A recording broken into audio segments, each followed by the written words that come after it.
जय ज्योती जय क्रांती, जय ज्योती जय क्रांती. मी सत्यशोधक शंकरराव लिंगे. आज आपल्यासमोर लाईव्ह येण्याचं कारण म्हणजे सावित्रीमाई फुले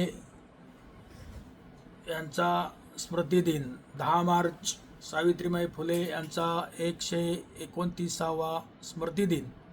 या स्मृतिदिनास मी सत्यशोधक शंकरराव लिंगे, अखिल भारतीय माळी महासंघ, अखिल भारतीय महात्मा फुले समता परिषद यांच्या वतीने सावित्रीमाई फुले यांच्या स्मृतीस विनम्र अभिवादन करतो आणि आपणास लाईव्ह येत आहे. सावित्रीमाई फुले यांचा जन्म नायगाव येथे झालेला 1831चा सावित्रीमाई फुले यांचा जन्म.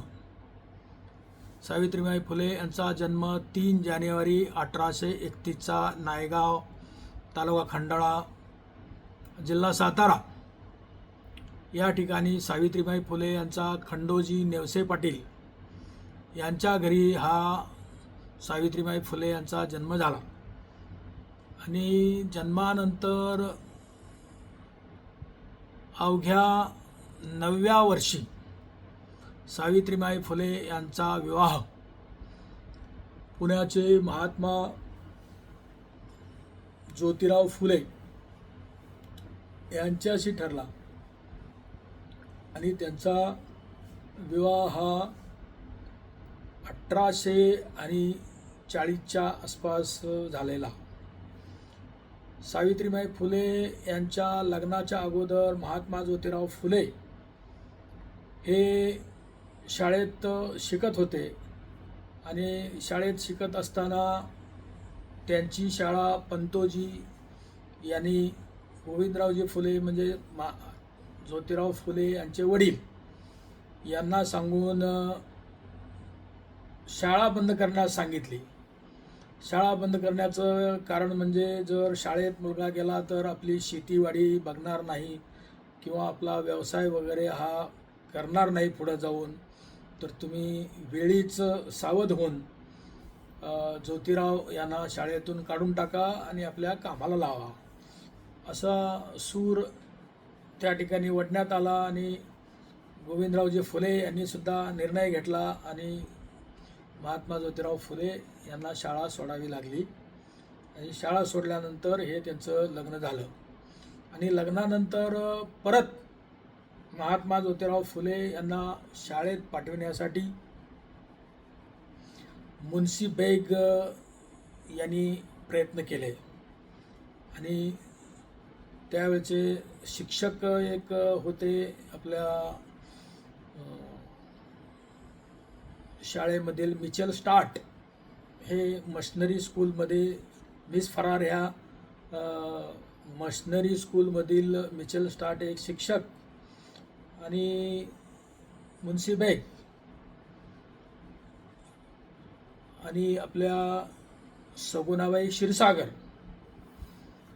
यांनी ज्योतिराव फुले हे चांगले शिक्षण घेत आहेत, हुशार आहेत, त्यांना कसल्याही परिस्थितीत शाळेत घाला यासाठी वारंवार विनंती केली. आणि नंतर महात्मा ज्योतिराव फुले हे शाळेत गेले. सावित्रीमाई फुले ही लग्नानंतर सगुणाबाईच्या मदतीने धूळपाटीवर शिकू लागल्या आणि त्यांनीही इच्छा प्रदर्शित केली आणि त्यांना शाळेत जाण्याची इच्छा झाल्यामुळं त्याही पंतोजीच्या शाळेत शाळा शिकू लागल्या. आणि ज्योतिराव फुले यांनी लग्नानंतर सावित्रीमाई फुले यांना प्राथमिक शिक्षण दिलं आणि प्राथमिक शिक्षणानंतर त्यांनी मिस फरार कॉलेज अहमदनगर या ठिकाणी ट्रेंड शिक्षिका म्हणून त्यांना ट्रेनिंग दिलं आणि पहिल्या महिला ट्रेंड शिक्षिका म्हणून सावित्रीमाई फुले यांना ज्योतिराव फुले यांनी ट्रेंड शिक्षिका म्हणून तयार केलं. आणि त्यांचं शिक्षण पूर्ण झाल्यानंतर 1 जानेवारी 1848ला पहिली मुलींची शाळा भिडेवाड्यामध्ये काढण्यात आली. भिडेवाडा म्हणजे हा बुधवार पेठेमध्ये जात असताना आपणाला लक्ष्मी रोड लागतो. लक्ष्मी रोड क्रॉस केल्यानंतर जे आत्ताची महात्मा फुले मंडई भाजी मंडई आहे, तर ही भाजी मंडई नंतर पुढे आपण उत्तरेकडे जात असताना किंवा शनिवारवाड्याकडे जात असताना हा लक्ष्मी रोड क्रॉस केल्याबरोबर त्या ठिकाणी एक समाधान हॉटेल म्हणून लागतं. तर ते समाधान हॉटेल संपल्याबरोबरच तो फुले सावित्रीबाई फुले यांनी जी पहिली मुलींची शाळा काढलेला भिडेवाडा, तो भिडेवाडा आहे. आणि त्यापेक्षाही मोठी ओळख सांगायची म्हटलं तर पुण्यातील दगडूशेठ हलवाई गणपती जो त्याचं मंदिर आहे, ते मंदिर पश्चिम बाजूला आहे आणि रोड क्रॉस केल्यानंतर पूर्व बाजूला भिडेवाडा. तर या ठिकाणी सावित्रीबाई फुले आणि महात्मा ज्योतिराव फुले यांनी त्यावेळेला मुलींची शाळा काढली. मुलींच्या शाळेला जाण्या येण्यासाठी महात्मा ज्योतिराव फुले यांचं जे गंजपेठेतलं घर होतं, ते घर म्हणजे जवळजवळ एक 2-2.5 किलोमीटरचं अंतर गंजपेठेपासून आहे. गंजपेठ म्हणजे आत्ताचा महात्मा फुले पेठ आणि शेजारी लाकूड बाजार असलेली भवानी पेठ, टिंबर मार्केट, आणि टिंबर मार्केटच्या शेजारीचं आपलं एक अग्निशामक दल आहे आणि त्या अग्निशामक दलाच्याच शेजारी पश्चिम बाजूला महात्मा ज्योतिराव फुले यांचा वाडा आहे. तर तिथून 2-2.5 किलोमीटरचं अंतर पार करून सावित्रीबाई फुले ह्या मुलींना शिक्षण देण्यासाठी या दररोज शाळेत येत होत्या. त्यावेळेला शाळेत जाण्यासाठी मुलीला बंदी होती. मुलींनी शाळा शिकणे म्हणजे पाप होतं आणि मुलींनी शाळा शिकू नये यासाठी सनातनी वर्गाने सावित्रीबाई फुले यांना त्रास देण्यासाठी सुरुवात केली. त्यांना जाता येताना दगड, माती, धोंडे, शेण याचा मारा केला आणि त्यांना लाजिरवाणं असं होऊन ही शाळा बंद करण्यासाठी सुद्धा जोरदार प्रयत्न या सनातनी पुण्यातील लोकांनी केले. तरीसुद्धा सावित्रीबाई फुले आणि महात्मा ज्योतिराव फुले हे डगमगले नाहीत. सावित्रीबाई फुले या दररोज एक जादा साडी घेऊन शाळेमध्ये येत होत्या आणि रस्त्याने जे चिखल, माती, दगड, धोंडे, शेण जे अंगावर फेकलं जात होतं आणि साडी घाण होत होती, तर शाळेत गेल्यानंतर ती साडी बदलायची आणि त्या शिक्षण देण्याचं काम करत होत्या. ही एक ऐतिहासिक घटना आहे. 1 जानेवारी 1848ला चालू झालेली शाळा, त्या शाळेमध्ये मुली त्यावेळेला घातल्या जात नव्हत्या. तरी अनेक वेळेला सावित्रीबाई फुले आणि हळदी कुंकाचे कार्यक्रम संक्रांतीच्या वेळेला घेऊन अनेक महिलांना, त्यांच्या मात्यांना, पित्यांना समजूत घालून या शाळेत मुली घालवण्यासाठी प्रयत्नरत राहिल्या. बघता बघता ज्योतिराव फुले आणि त्यांचे जे सहकारी होते, गोवंडे होते, परांजपे होते,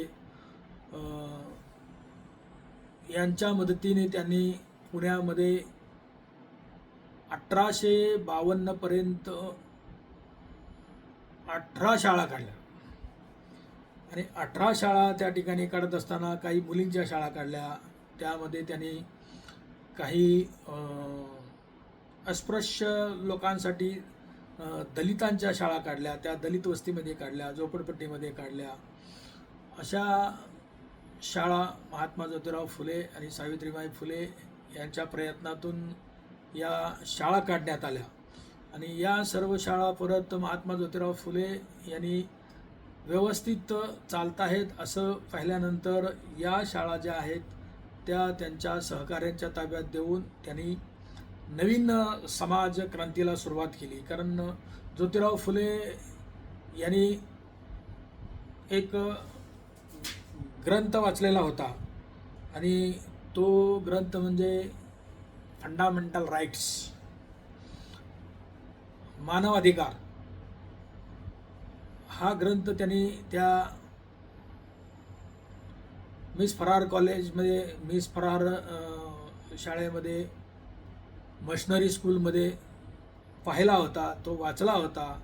आणि त्याच्यामध्ये शिक्षण नसल्यामुळं कोणत्या गोष्टीला फेस करावं लागतं, किंवा महिला ज्या आहेत या महिलांना कोणतेही अधिकार नसल्यामुळं त्या किती मागं आहेत, किंवा समाज किती मागं आहे, किंवा आपल्या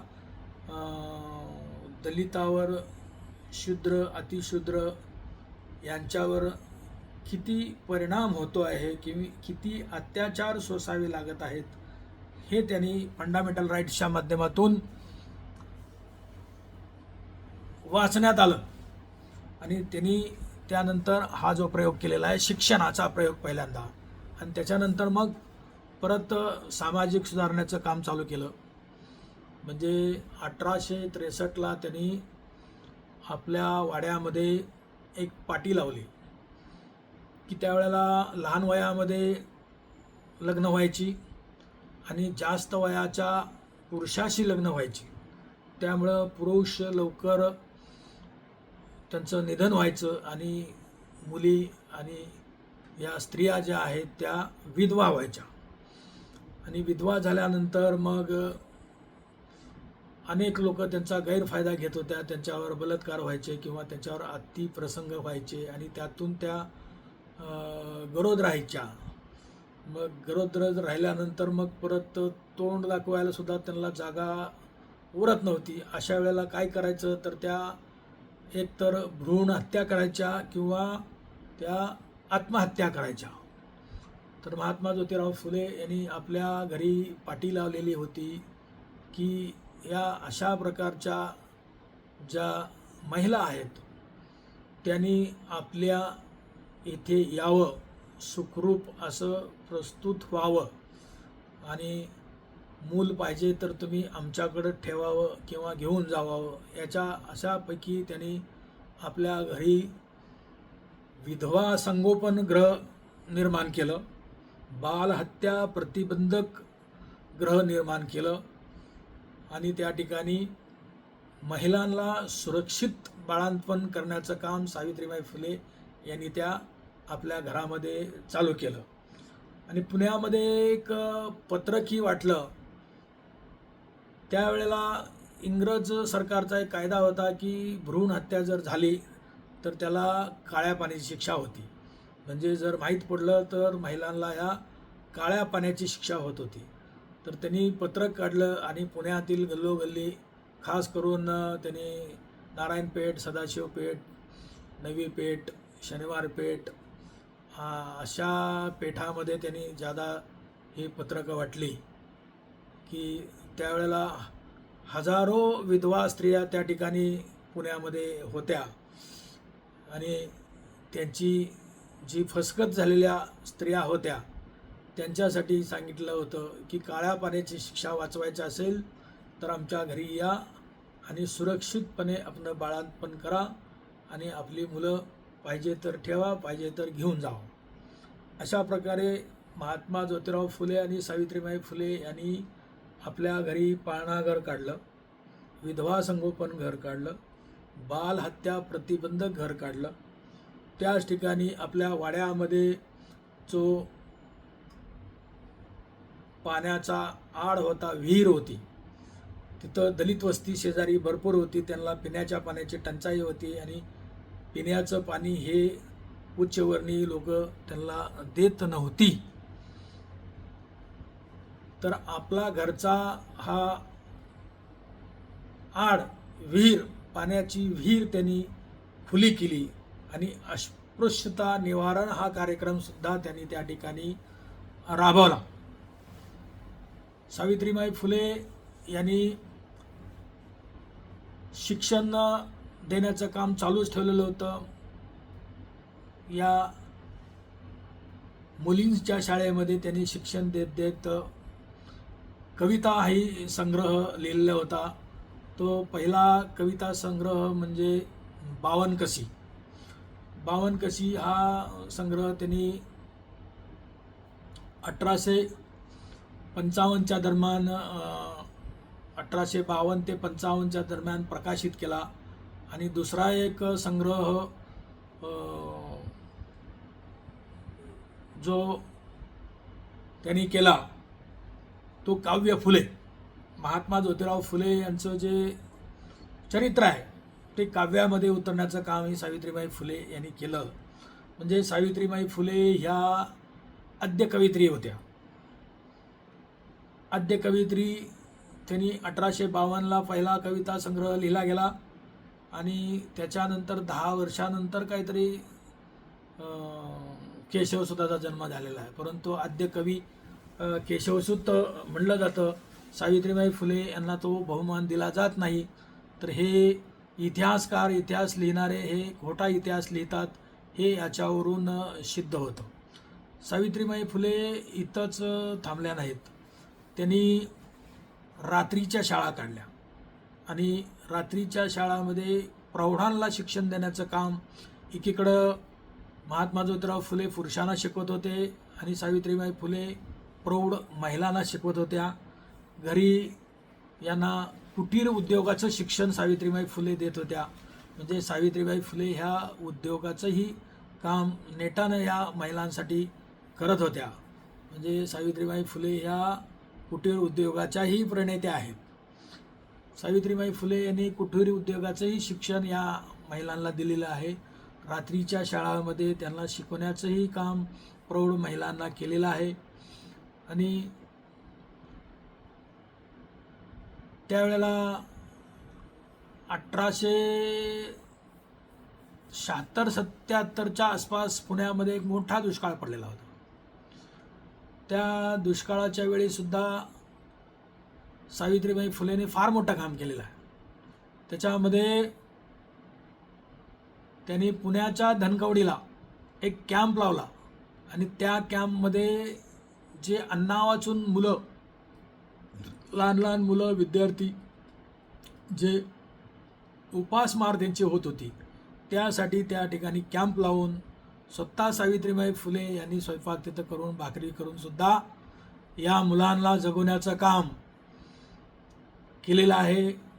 अन्नक्षेत्र त्या ठिकाणी उघडलेलं आहे आणि या चिमुकल्या मुलांचा जीव वाचवण्याचं काम ही सावित्रीबाई फुले यांनी त्या दुष्काळाच्या काळामध्ये धनकवडीमध्ये कॅम्प उघडून केलेला आहे. म्हणजे सावित्रीबाई फुले या चौफेर असं काम करत होत्या. सावित्रीबाई फुले यांच्या कामाचा ओघ इतका होता की 1882ला पुण्यामध्ये हंटर कमिशन आलेलं होतं आणि हंटर कमिशनमध्ये तो शिक्षणाबद्दलचा हंटर कमिशनचा अहवाल होता. तर त्याच्यामध्ये काही तिथं ते कमिशन माहिती विचारण्यासाठी आलेलं होतं. तर अनेकांनी अशी माहिती दिलेली होती की उच्च वर्णाला पहिलं शिकवा म्हणजे ते झिरपत झिरपत दलिताकडे जाईल असं तो सिद्धांत होता. तर त्या ठिकाणी सावित्रीबाई फुले यांनी जो सिद्धांत मांडलेला होता तो या सर्वांच्या उलट होता की आमची मुलं गोरगरिबाची आहेत, झोपडपट्टीतील आहेत आणि त्यांच्या मोलमजुरीचा प्रश्न आईवडील त्यांना बाल कामगार म्हणून कामाला लावतात आणि उत्पन्नाचं साधन बनवतात. तर त्यासाठी त्यांना स्कॉलरशिप द्यावी म्हणजे जे हजर असतील त्या हजर मुलींना पगार द्यावा अशापैकी स्कॉलरशिप द्यावी. शालेय साहित्य, पाठ्यपुस्तक आणि गणवेश हे मोफत द्यावेत आणि आत्ता जे मध्यान्ह भोजन दिलं जातं ते शाळेत भोजनही मोफत द्यावं. याचं कारण आहे की सावित्रीबाई फुले म्हणतात की असं केलं तरच आपली बहुजनांची मुलं, दलितांची मुलं, झोपडपट्टीतली सगळे कामगारांची मुलं, शेतकऱ्यांची मुलं शिकतील, अन्यथा यामध्ये गळती होते. तर गळती थांबवण्यासाठी सावित्रीबाई फुले ह्या शिक्षण तज्ज्ञ म्हणून त्यांनी सगळ्या सूचना त्या वेळेला केलेल्या आहेत की इंग्रज सरकारला की या मुलांना स्कॉलरशिप द्या, मध्याह्न भोजन द्या, साहित्य द्या आणि गणवेश द्या, अशा सुविधा आणि चांगल्या शाळा त्या ठिकाणी बांधून चांगल्या आश्रय त्या ठिकाणी असावा, अशापैकी सावित्रीबाई फुले यांनी सूचना केलेल्या होत्या. आणि ज्योतिराव फुले यांनी याच हंटर कमिशनला त्या सूचना दिल्या की त्याबरोबर सावित्रीबाई फुले यांनी दिलेल्या सूचना तर सावित्रीबाई फुले या शिक्षण तज्ज्ञ म्हणून दिलेल्या सूचना पण तिथं दिल्या. आणि ज्योतिराव फुले यांनी जी सूचना केलेली आहे की आमची मुलं हे दलित समाजातून येतात, गरीब समाजातून येतात, त्यांच्या ओळखी पाळखी नसतात, त्यामुळे हे उच्च वर्णीयाला शिक्षण दिलं तर त्यांच्या हाताखाली हे अनोळखी लोक शिकत नाहीत, तर त्यासाठी आमच्यातल्याच लोकांना ट्रेंड करा, आमच्यातल्याच लोकांना ट्रेनिंग द्या, आमच्यातल्याच लोकांना अध्यापन वर्ग शिकवा, आमच्यातल्याच लोकांना ट्रेंड शिक्षक बनवा, असं म्हणून त्यांनी आणि आमचीच लोक आम्हाला शिकवतील, त्यात आमच्या लोकांप्रती आपलेपणा असेल आणि आपलेपणा असेल त्या ठिकाणी गळती थांबेल. तर अशा सूचना महात्मा ज्योतिराव फुले आणि सावित्रीबाई फुले यांनी त्यावेळेला केल्या होत्या 1882 साली हंटर कमिशनच्या वेळेला. तर अशाच अनेक गोष्टी सावित्रीबाई फुले यांनी समाज सुधारण्यासाठी केलेल्या आहेत. त्या साहित्यिक होत्या, त्या कवयित्री होत्या, त्यांनी अन्नदान क्षेत्र चालू केलेलं होतं, रात्रीच्या शाळा चालू केलेल्या होत्या, पाळणा संगोपन केलेलं होतं, बालात्या प्रतिग्रह केलेलं होतं. अनेक बहुआयामी असं हे नेतृत्व सावित्रीबाई फुले ह्या करत होत्या. परंतु महात्मा ज्योतिराव फुले यांना अर्धांगवायू झाला आणि अर्धांगवायू झाल्यानंतर त्यांचा जो मृत्यू आहे तो 28 नोव्हेंबर 1890ला झाला. त्यावेळेला ज्योतिराव फुले यांनी आपला वसियतनामा लिहून ठेवलेला होता आणि त्याप्रमाणे त्यांनी जो दत्तक पुत्र घेतलेला होता तो काशीबाईचा मुलगा यशवंत, आणि या यशवंतला त्यांनी दत्तक पुत्र केल्यानं ते सगळे त्यांची प्रॉपर्टी वगैरे वसियतनामा लिहिलेला होता. त्या वसियतनाम्याप्रमाणे या यशवंताला द्यावी असं म्हटलेलं होतं. तर त्यामुळं तिथं महात्मा ज्योतिराव फुले यांच्या निधनानंतर त्यांची शिकाळी धरण्यासाठी किंवा घरनं जो अग्नी घेऊन जायचं ते मडकं असतं, टिटवी असते, ते टिटवी धरण्यासाठी कुणीही भाऊभाऊकीतील पुढं आलं नाही. आणि त्यावेळेला स्वतः सावित्रीबाई फुले यांनी या इतिहासामध्ये महात्मा ज्योतिराव फुले यांची शिकाळी धरलेली आहे आणि त्यांना स्मशानभूमीमध्ये, वैकुंठभूमीमध्ये नेऊन जो मूक अग्नी दिलेला आहे तो अग्नी सावित्रीबाई फुले यांनी दिलेला आहे. इतिहासातली फार मोठी घटना आहे. महात्मा ज्योतिराव फुले यांच्या निधनानंतर सावित्रीबाई फुले यांची सत्यशोधक समाजाच्या अध्यक्षपदी निवड झाली. त्यानंतर सावित्रीबाई फुले यांनी महात्मा ज्योतिराव फुले यांनी एक सार्वजनिक सत्यधर्म ग्रंथाचं लिखाण केलेलं होतं. ते म्हणजे जो विधी होता त्याच्यामध्ये तो जो पर्यायी विधी होते की महात्मा ज्योतिराव फुले यांनी सत्यशोधक समाजाची स्थापना केली होती. मग त्याच्यामध्ये काही नियम घालून घेतले होते, काही अटी घातलेल्या होत्या की त्याच्यामध्ये गृहप्रवेश कसा करायचा, लग्न कसं करायचं, किंवा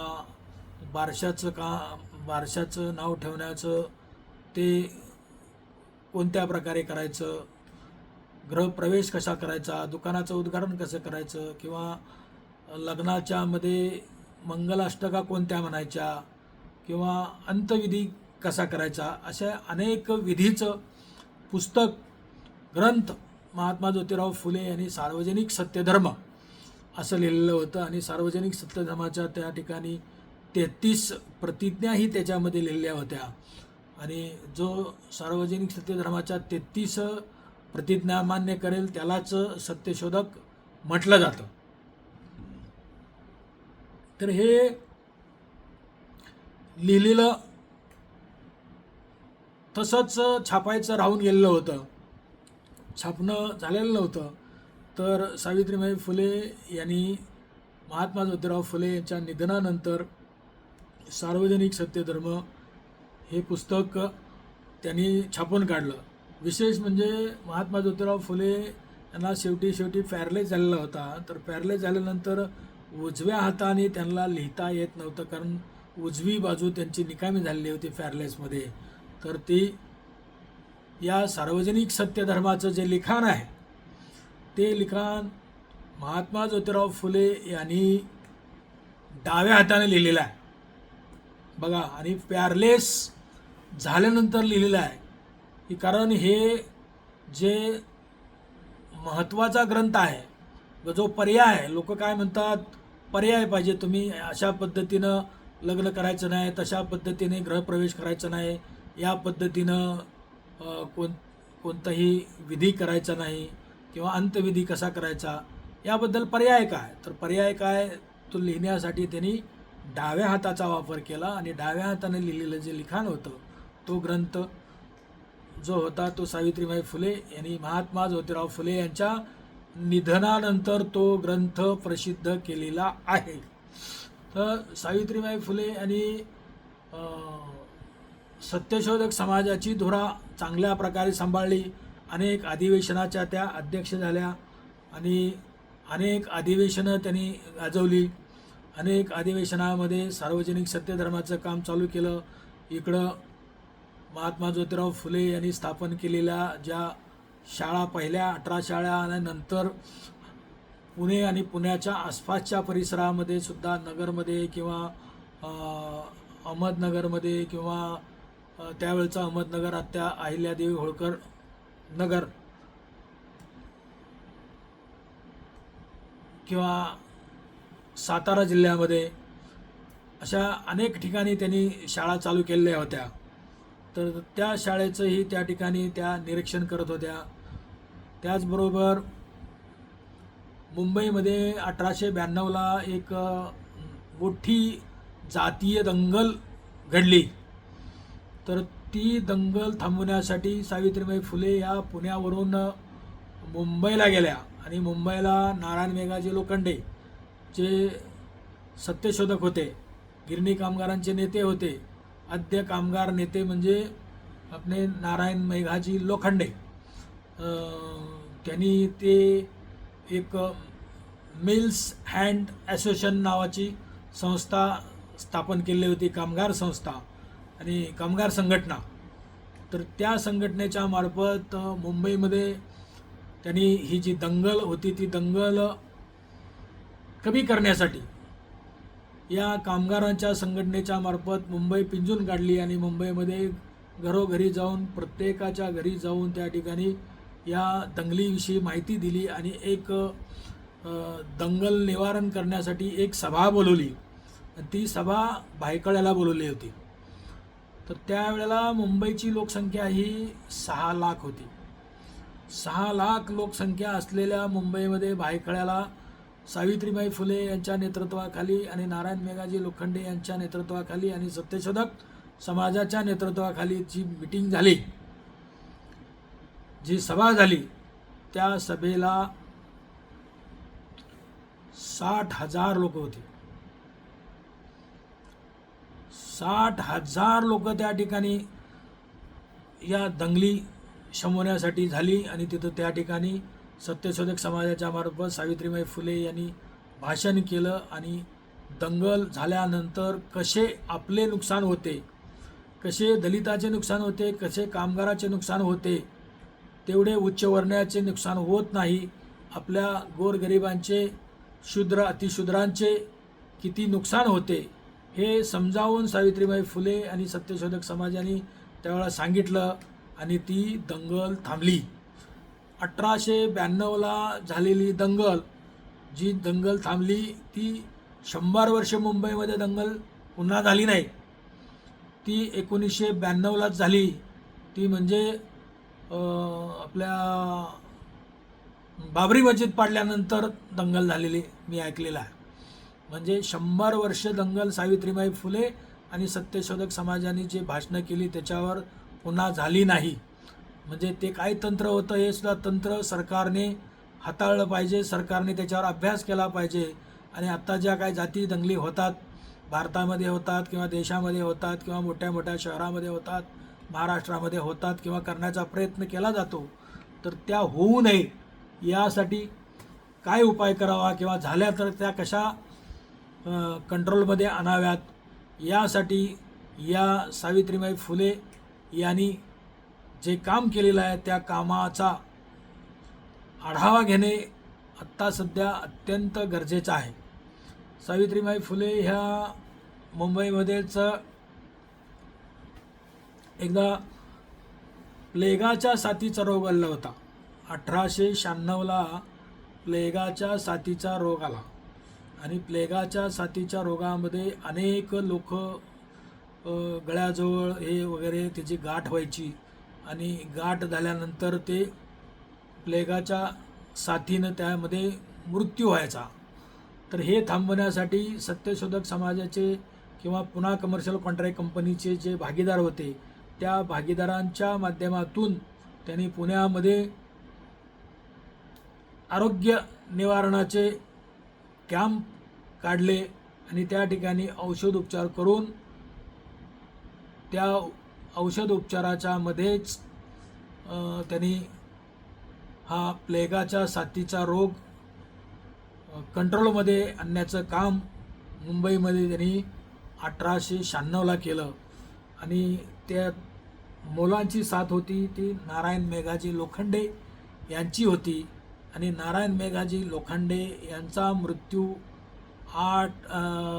9 फेब्रुवारी 1896ला म्हणजे 1 वर्ष अगोदर सावित्रीबाई फुले यांच्या अगोदर 1 वर्ष नारायण मेघाजी लोखंडे यांचा या प्लेगाच्या साथीमध्ये मृत्यू झालेला आहे.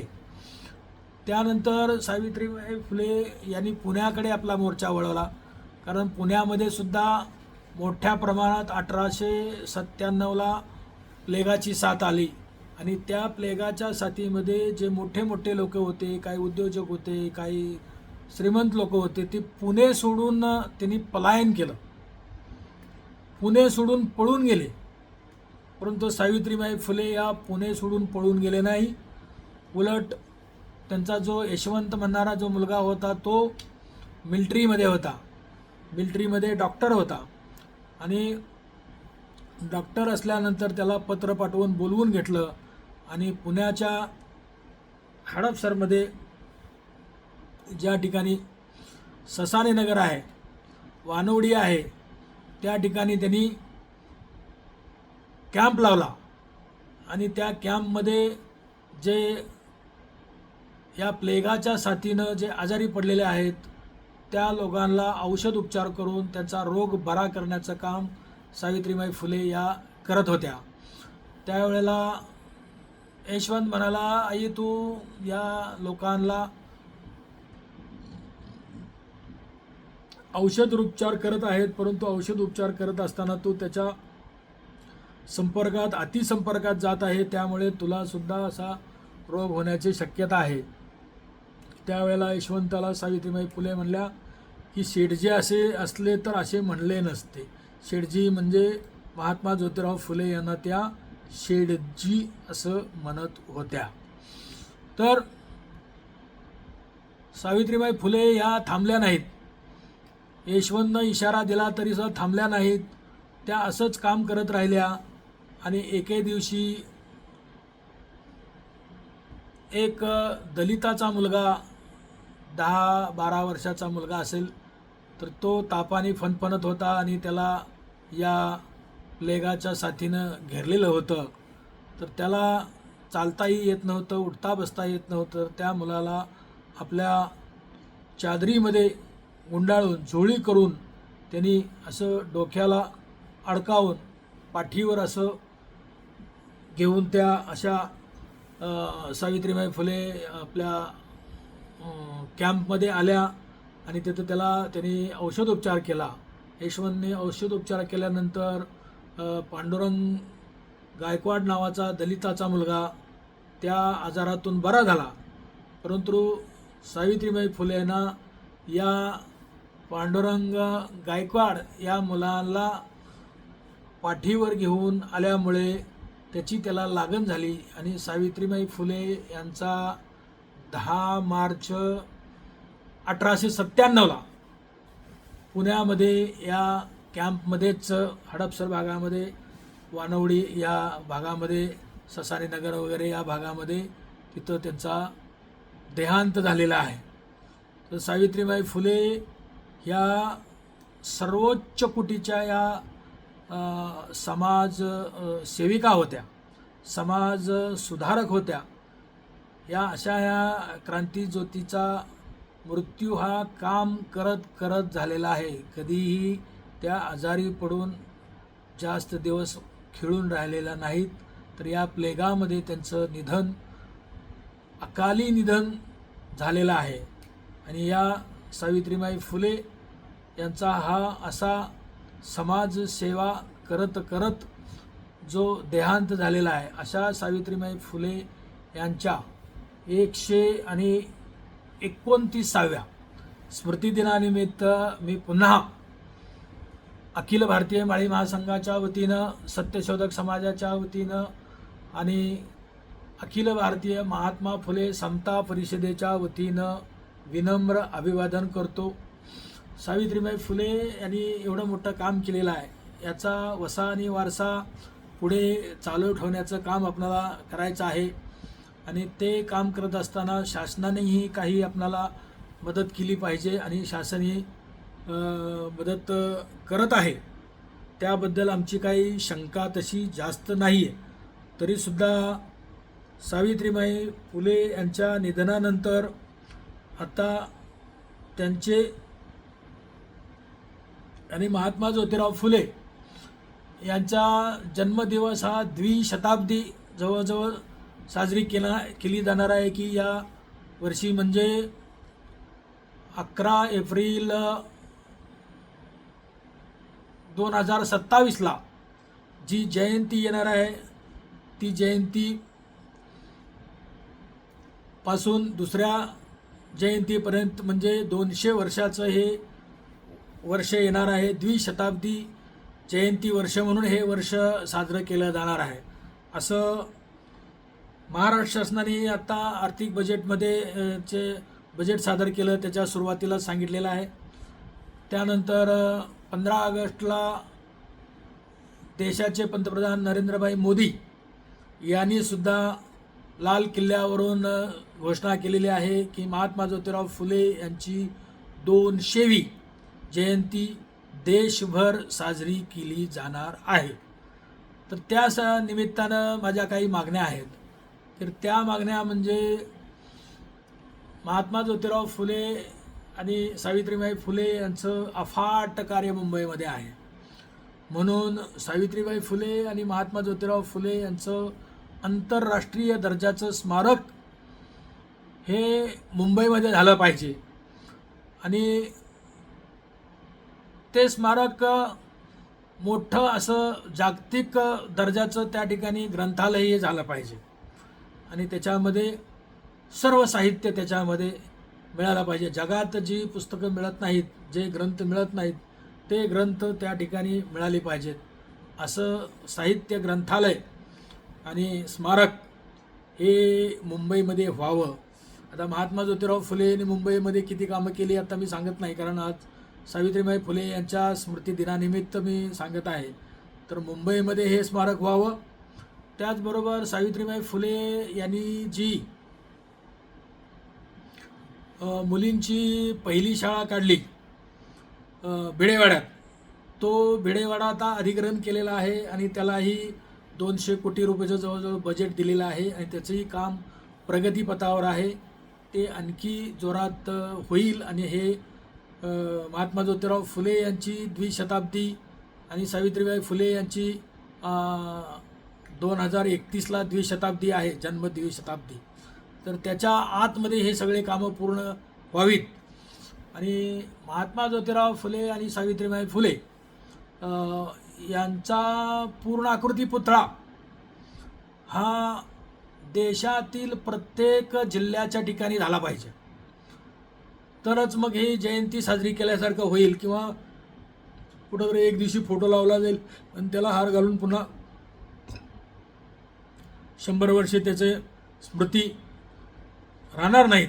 तर त्यासाठी चिर स्मृती राहण्यासाठी देशातील प्रत्येक जिल्ह्याच्या ठिकाणी किंवा मुख्य शहराच्या ठिकाणी सावित्रीबाई फुले आणि महात्मा ज्योतिराव फुले यांचा पूर्णाकृती पुतळा आणि त्या ठिकाणी स्मारक अशा पद्धतीचं सर्व जिल्ह्यामध्ये करावं. सावित्रीबाई फुले यांचं जन्मगाव नायगाव या ठिकाणी आत्ताच 3 जानेवारीला राज्याचे मुख्यमंत्री यांनी जवळजवळ 143 कोटीचा आराखडा जाहीर केलेला आहे. त्याप्रमाणे तो लवकरात लवकर तो चालू करावा आणि या 4 वर्षाच्या काळामध्ये तो पूर्णपणे कार्यान्वित व्हावा आणि त्याच्यामध्ये काही सुधारित आणखी शिल्प वगैरे त्यामध्ये टाकून सावित्रीबाई फुले स्मृती जागृत राहील असे त्यांचे शिल्प सृष्टी ही त्या ठिकाणी करण्यात येणार आहे. ती लवकरात लवकर करावी. फुलेवाडा, पुण्यातील गंजपेठेतला फुलेवाडा, हा फुलेवाडा जो आहे तो फुलेवाड्याची जागा अतिशय कमी आणि छोटी आहे. तर त्याचं विस्तारीकरण करावं. शेजारीचं टिंबर मार्केट आणि त्या ठिकाणी मी सांगितल्याप्रमाणे त्या ठिकाणी अग्निशामक दल आहे. तर अग्निशामक दलाच्या शेजारी सावित्रीबाई फुले स्मारक त्या ठिकाणी दीप्तीताई चौधरी ह्या ज्या वेळेला महापौर होत्या त्यावेळेला त्यांनी ती केलेलं आहे.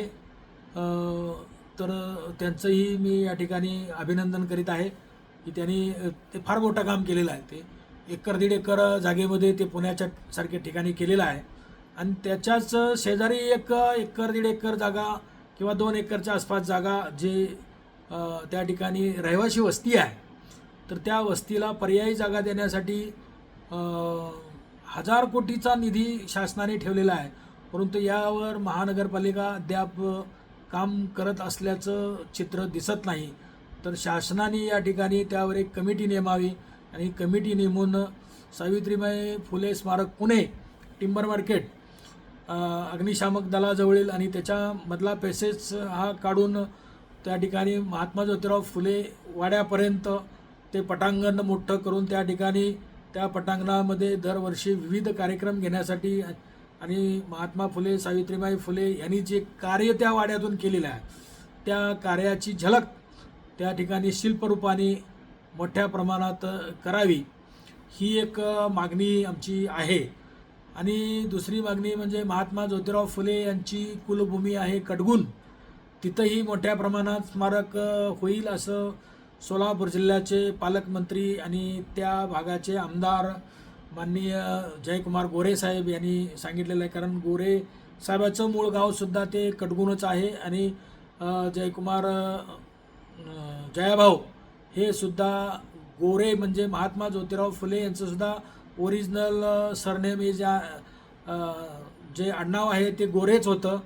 पुण्याला आल्यानंतर फुलांचा व्यापार करत असल्यामुळे त्यांचं नाव पुढे फुले पडलेलं आहे. तर हे गोरे घराण्यातील त्यांचे वंशजातीलच हे जयकुमार गोरे आहेत. तर त्यांनी हा विडा उचललेला आहे आणि ते सातारा जिल्ह्यातील कटगुण असेल, नायगाव असेल किंवा पुणे जिल्ह्यातील खानवडी असेल. महात्मा ज्योतिराव फुले यांचे पूर्वज हे पहिल्यांदा खानवडीमध्ये आले होते आणि खानवडीमध्ये त्यांनी त्यांची शेती वगैरे त्या ठिकाणी होती, फुलशेती वगैरे, बागायत शेती वगैरे. तर त्या ठिकाणीही त्या कृषी विद्यापीठ किंवा कृषी संशोधन केंद्र त्या ठिकाणी काढावं आणि महात्मा ज्योतिराव फुले यांची जी स्मारक आहेत ते स्मारक दिवसेंदिवस कशी प्रभावी होतील किंवा त्यातून लोकांना लोकशिक्षण कसं मिळेल ते महात्मा ज्योतिराव फुले यांचे विचार, सावित्रीबाई फुले यांचे विचार या माध्यमातून करावे. या देशामध्ये महात्मा ज्योतिराव फुले यांच्या नावाने राहुरी कृषी विद्यापीठ आहे. आणि सावित्रीबाई फुले यांच्या नावाने ही पुणे विद्यापीठाचा नामविस्तार झालेला आहे. सावित्रीबाई फुले पुणे विद्यापीठ असा नामविस्तार त्या ठिकाणी झालेला आहे. परंतु त्या ठिकाणी नामविस्तार झाल्यानंतर जो त्या विद्यापीठाचा जो लोगो आहे तो लोगो आहे शनिवारवाडा. शनिवारवाडा हे विषमतेचे प्रतीक आहे. तर तो शनिवारवाडा लोगो म्हणून वापरत आहेत ते त्वरित हटवा आणि त्या ठिकाणी फुलेवाडा हा लोगो बोधचिन्ह म्हणून वापरावा ही एक आमची मागणी आहे. महात्मा ज्योतिराव फुले आणि सावित्रीबाई फुले यांना जे 2 पदव्या मिळालेल्या आहेत त्या लोकांनी दिलेल्या पदव्या आहेत आणि हे लोकमान्य पदव्या आहेत. एक पदवी आहे सावित्रीबाई फुले यांना दिलेला क्रांतिज्योती. क्रांतिज्योती सावित्रीबाई फुले असं म्हटलं जातं. ही पदवी अतिशय महत्त्वाची आणि अतिशय मौल्यवान आहे. आणि ज्योतिराव फुले यांना मुंबईमधील मांडवी कोळीवाडा या ठिकाणी राव बहादूर वडेकर आणि राव बहादूर नारायण मेघाजी लोखंडे यांनी कामगार संघटनेच्या वतीनं त्यावेळेला हा किताब दिलेला आहे. महात्मा हा किताब लोकांनी दिलेला किताब आहे. तो अतिशय महत्त्वाचा आहे. कारण महात्मा गांधींनी सुद्धा पुण्याला येरवडा जेलमध्ये ज्यावेळेला महात्मा गांधी होते साधारण 1932 साली, तर त्यावेळेला काही पत्रकारांनी प्रश्न विचारलेले होते की पुण्यात एक महात्मा ज्योतिराव फुले आहेत, त्यांच्याबद्दल आपलं काय मत, आपण भी महात्मा आहात. तर महात्मा गांधींनी म्हटलं होतं, माइक आहे का महात्मा, सच्चा महात्मा वो है जो महात्मा ज्योतिराव फुले है और उन्हीं के रास्ते पे हमें चलना है और मैं उन्हीं के रास्ते पे चलूँगा. अशा प्रकारचं गौरवोद्गार महात्मा ज्योतिराव फुले यांच्याबद्दल महात्मा गांधी यांनी काढलेलं होतं. ही पदवी अतिशय महत्त्वाची आहे. तरीसुद्धा अनेक लोकांची मागणी आहे की सावित्रीबाई फुले आणि महात्मा ज्योतिराव फुले यांना भारतरत्न किताब द्यावा, भारतरत्न किताब द्यावा. त्याच्यापेक्षा हा किताब फार मोठा आहे. परंतु लोकांची मागणी आहे तर तुम्ही एकदा देऊन टाका. कारण महाराष्ट्र सरकारनं सुद्धा ठराव केलेला आहे. ठराव करून पण 2 वर्ष होऊन गेलेले आहेत, 2-3 वर्ष होऊन गेलेले आहेत. त्यानंतर अनेक राजस्थान सरकारने केलेलं आहे, हरियाणा सरकारने केलेला आहे किंवा अनेक देशातील सरकारने असे ठराव केलेले आहेत की सावित्रीबाई फुले, महात्मा ज्योतिराव फुले यांना भारतरत्न किताब द्यावा. हा तर किताब द्यावाच द्यावा. तो किताब यांच्या पुढं महात्मा आणि क्रांतिज्योती याच्या पुढं तो एकदम क्षुल्लक आहे. परंतु लोकांची मागणी आहे तर तुम्ही द्यावा एकदा. आणि त्यांचं 200व्या जयंतीनिमित्त महात्मा ज्योतिराव फुले आणि 200वी जयंती सावित्रीबाई फुले 2031ला जी होत आहे तोपर्यंत ही सर्व कामं करावीत आणि त्यांचा गौरव करावा. त्या गौरवामध्येच नरेंद्रभाई मोदी ह्या जागतिक महासत्ता होण्याची स्वप्न बघतात किंवा महासत्तामध्ये सामील असल्यासारखे दिसतात. तर त्यांनी आपलं वजन वाढवावं आणि त्या ठिकाणी ब्रिक्स संघटना आहेत किंवा G20 आहे किंवा अशा काही जागतिक पातळीवरच्या ज्या संघटना आहेत, या संघटनेच्या मार्फत एक नवीन किताब चालू करावा, नवीन पुरस्कार चालू करावा आणि पहिल्यांदा सावित्रीबाई फुले आणि महात्मा ज्योतिराव फुले या फुले दाम्पत्यांना द्यावा आणि त्यांचा गौरव करावा. हीच मागणी मी सर्वांना करत आहे. तर 10 मार्च सावित्रीबाई फुले यांचा 129वा स्मृतिदिन. या स्मृतिदिनानिमित्त मी सत्यशोधक शंकरराव लिंगे पुन्हा एकदा त्यांच्या स्मृतीस विनम्र अभिवादन करतो. जय ज्योती, जय क्रांती, जय भीम, जय भारत, जय सत्यशोधक. धन्यवाद.